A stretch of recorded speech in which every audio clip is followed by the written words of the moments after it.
Had two more representatives join us, one from Charlotte, Representative Rodney Moore, and also Representative Greer Martin here from Wake County. And so it shows you the concern we have across the state, the different representatives representing different areas of the state. Right before, and I want to have a chance for Minority Leader Hackney to address this issue as well. But before we do that, I do want to clarify our point that as the bill is currently proposed, university students in the university system will not be able to vote using their IDs either. So not just private college students, but university students would not be able to vote either. Only employees from states, organizations would be able to use their IDs. And so again, it's a big shutout for our youth vote. The very people we're saying stay involved, do the work, put your shoulder to the wheel, but at the same time, have those great ideas, but don't have an avenue to express them and don't have an opportunity to decide who's going to lead you. And that's certainly going backwards. I'd like to get a few words from our minority leader. Thank you, Representative Hall.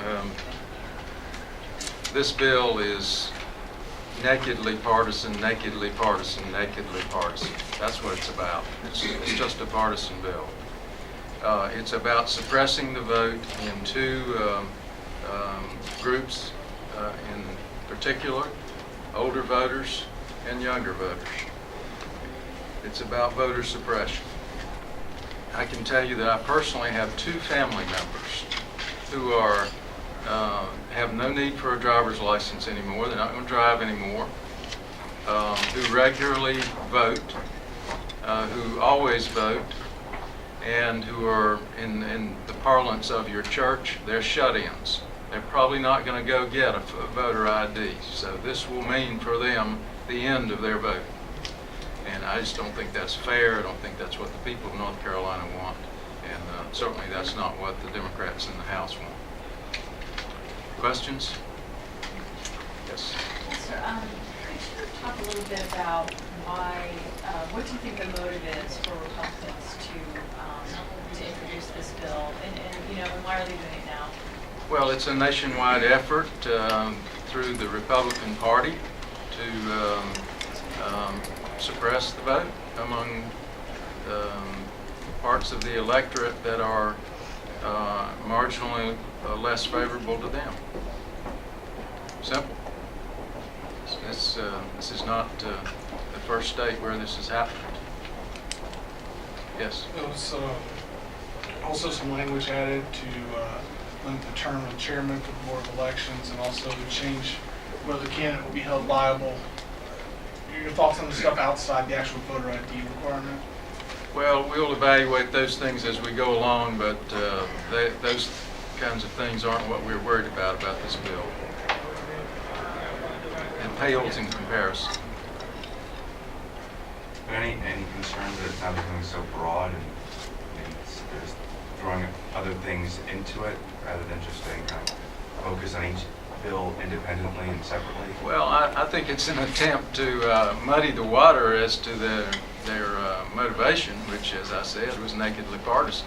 And if you throw some things in there which are quote-unquote good government things, you can throw it in. You hope to somehow affect the vote or affect how the governor perceives it or those sorts of things. But I don't think that'll work.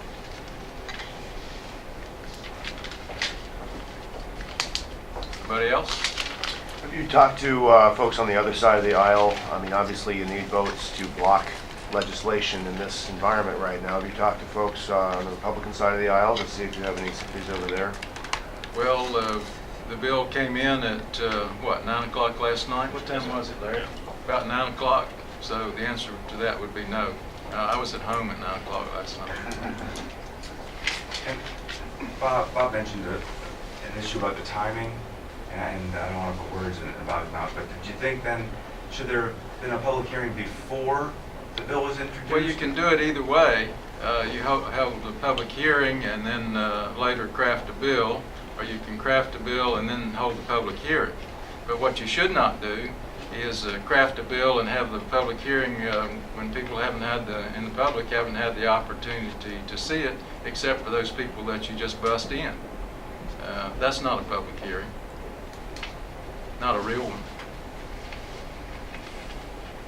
You know they're busing people in? Is that, how many people are they busing in? I heard that. Read, I picked it up from the press.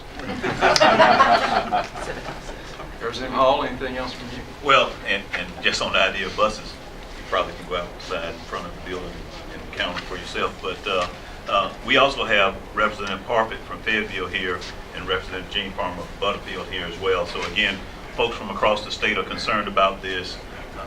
It's a real disservice to say we're going to have this public hearing and not give people an opportunity, because people have traveled from all over the state, and not give them an opportunity to read the bill before they make their comments. In effect, they're being hamstrung and put on the record unless you're with the proponents of the bill and you've already gotten some advanced information so you know how to craft your comments.